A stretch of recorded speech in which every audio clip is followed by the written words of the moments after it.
Well, the subject of the week is the destruction and death of society and culture. And we've been discussing one of the symptoms of this as liberalism. And we've also discussed the use of the word perverse, perversion, pervert. Okay, we don't like that word. That's a condemning word. But the truth of the matter is it applies in this situation.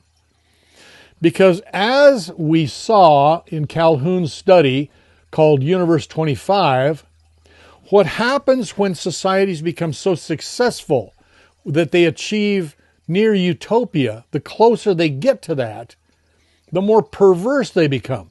The males stop acting masculine, the females stop acting feminine. And we find this twisting.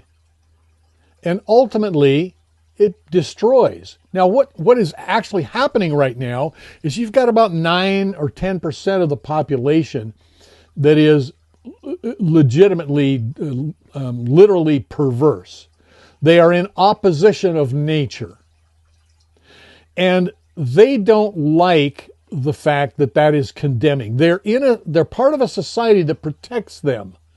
This is not the norm in human history.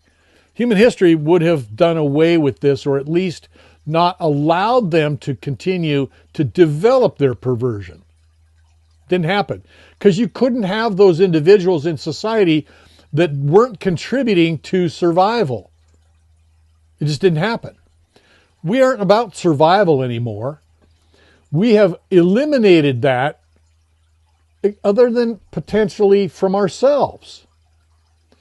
So, in order to gain normality, to be justified, because they're protected, they're encouraged to reproduce even,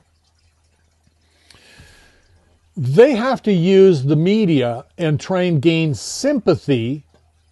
This is the psychological of it. They have to try and gain sympathy so that society doesn't turn on them and destroy them. Because that's what societies do to these situations. I remember years ago having a conversation with a liberal gay friend of mine who became apoplectic. I mean, I thought this guy was going to stroke out, and I've talked about it before. That he was convinced that conservatives wanted to kill gay people. See, this is their fear. Because historically that's been the case.